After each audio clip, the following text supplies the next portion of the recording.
ఓం శుభంకర్యే నమః. నిఖిల శ్రేయోదాయని సర్వకార్య సిద్ధిప్రద పరబ్రహ్మస్వరూపిణి శుభంకరీ నమోస్తుతే. వక్రతుండ మహాకాయ సూర్యకోటి సమప్రభ నిర్విఘ్నం కురు మే దేవ సర్వకార్యేషు సర్వదా.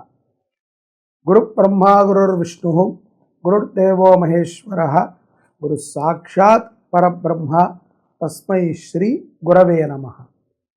అస్మత్ శ్రీ గురు చరణారవిందాభ్యాం నమః.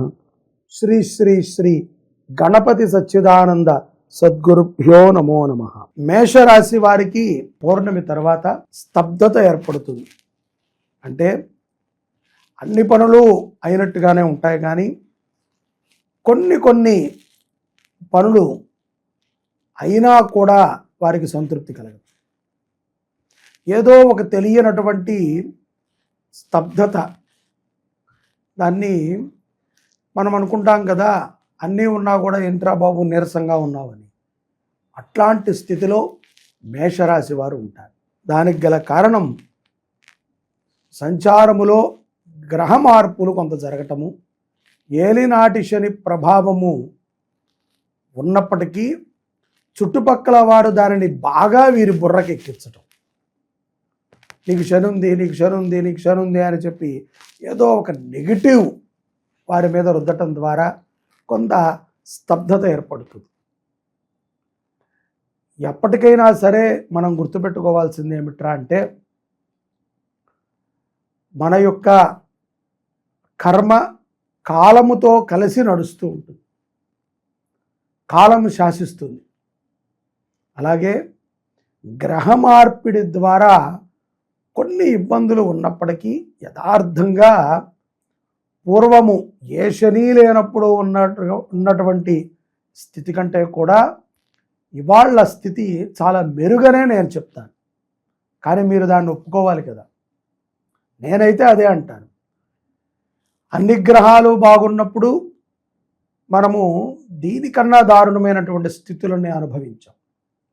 ఇప్పుడు ఏదో ఒక గ్రహం బాగోలేదు, కించిత్ ఇబ్బంది కలిగితే తట్టుకోలేకపోతున్నాం.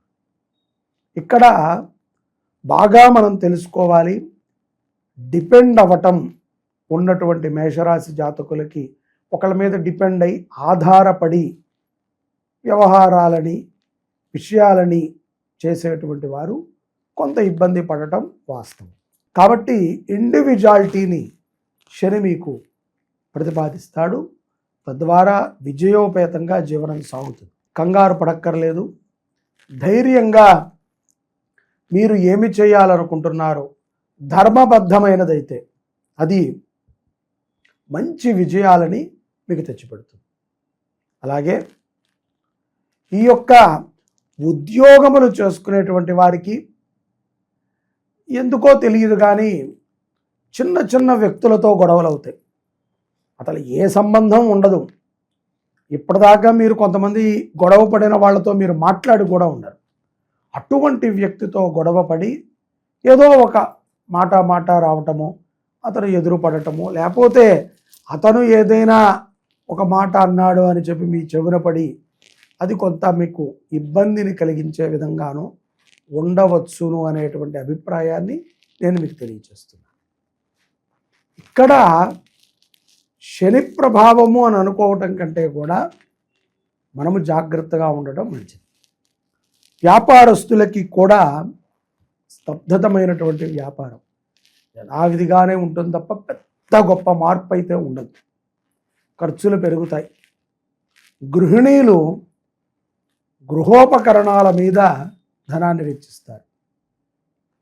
నూతన గృహ ఆరంభం కోసమై సంసిగ్ధులవుతూ ఉంటారు మేషరాశి జాతకులు. ఈ మాసములో కొన్ని విషయాల యందు మీరు చాలా చేతనముగా ఉంటారు. అంటే బాగా యాక్టివ్గా ఉంటారని అర్థం. అంత యాక్టివ్గా ఉన్నప్పటికీ మోసపోవటము తప్పదు. కాబట్టి జాగ్రత్తగా ఉండాలి. ఖరీదైనటువంటి వస్తువులను కొనేటప్పుడు, మధ్యవర్తిత్వం ఉండేటప్పుడు ఆచితూచి నిర్ణయాలను తీసుకుంటాం మీకు ఎంతో మేలును చేకూరుస్తుంది. అలాగే తల్లిదండ్రులు చెప్పినటువంటి మాట, గురువులు చెప్పినటువంటి మాటని శిరసా వహించండి. మనము సమాజంలో ఎవరికి హాని చేయకుండా బతికితేనే ఉత్తమం. అంతే తప్ప ఏదో చేస్తున్నాం అని డాంబికాలకు వెళ్ళి ఎదుట వారికి హాని కలిగించేటువంటి పనులని మాత్రము మనం చేయకూడదు. కాబట్టి మేషరాశి జాతకులు అనవసరమైనటువంటి విషయాల యందు అవగాహనని పెంచుకోవద్దు. భగవద్గీతని పారాయణ చేయండి. పూజ్య గురుదేవులు శ్రీ శ్రీ శ్రీ గణపతి సచ్చిదానంద స్వామీజీ వారు పోయిన మాసంలో 12వ తారీఖున డల్లాస్ మహానగరంలో 10,000 మందితో అనర్గళముగా ఈ యొక్క భగవద్గీత పారాయణ చేయించారు. ఇంత గొప్ప యజ్ఞాన్ని వారు చేయగలిగారు అంటే దాంట్లో ఎంతమంది మేషరాశి జాతకులు ఉంటారు? వారి జీవితాలు ఎందుకు బాగున్నాయి, మనం ఎందుకు బాగోలేదు? భగవద్గీతని పారాయణ చేయమని చెప్పి గత కొన్ని సంవత్సరాల నుంచి వారు అనేక ప్రవచనాలలో చెప్తున్నారు. ఎంతోమందికి గోల్డ్ మెడల్ కూడా ఇప్పించారు. ఇవన్నీ కూడా ఆయన ధర్మరక్షణలో భాగంగానే చేస్తున్నారు. వ్యక్తిగతంగా గురువులకి ఇటువంటి అవసరమే లేదు.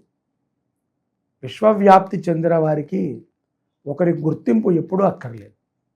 కానీ మన బాగు కోసం మేము కూడా అనేక పర్యాయాలు చెప్పాం. భగవద్గీతని ప్రచారణ చేయండి, భగవద్గీతని చదవండి, భగవద్గీతని వినండి, భగవద్గీత పుస్తకాలని పంపిణీ చేయండి. తద్వారా ఎంతోమంది వారి జీవితాలలో మారి వారి యొక్క మార్గాన్ని సన్మార్గం చేసుకున్నారు. కాబట్టి భగవద్గీత మీద మేషరాశి వారు శ్రద్ధ పెట్టడం ద్వారా ఈ యొక్క సమస్యల నుంచి ఇట్టే బయటపడతారు. ఈ యొక్క ఆగస్టు మాసములో పౌర్ణమి తర్వాత మేషరాశి జాతకులకి ధన వ్యయం బాగా ఉంటుంది. ఆరోగ్య భయము కూడా ప్రాప్తి కలుగుతుంది తెలియకుండా. ఎందుకంటే బాగా ఒత్తిడి తీసుకుంటూ ఉంటారు.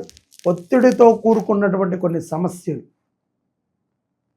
గుండె కొట్టుకుంటూ ఉంటాము, బీపీ పెరిగిపోయిందా అనే టెన్షను, వైద్యున్ని సంప్రదించాలనేటువంటి ఆలోచన ఈ పౌర్ణమి తర్వాత కలుగుతూ ఉంటాయి.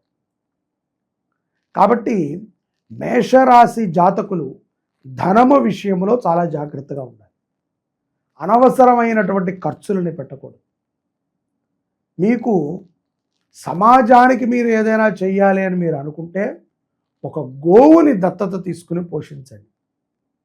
గోవు బాగుంటే విశ్వం బాగుంటుంది. విశ్వం బాగుంటే ఆ విశ్వములో ఉన్నందుకు మనం బాగుంటాం.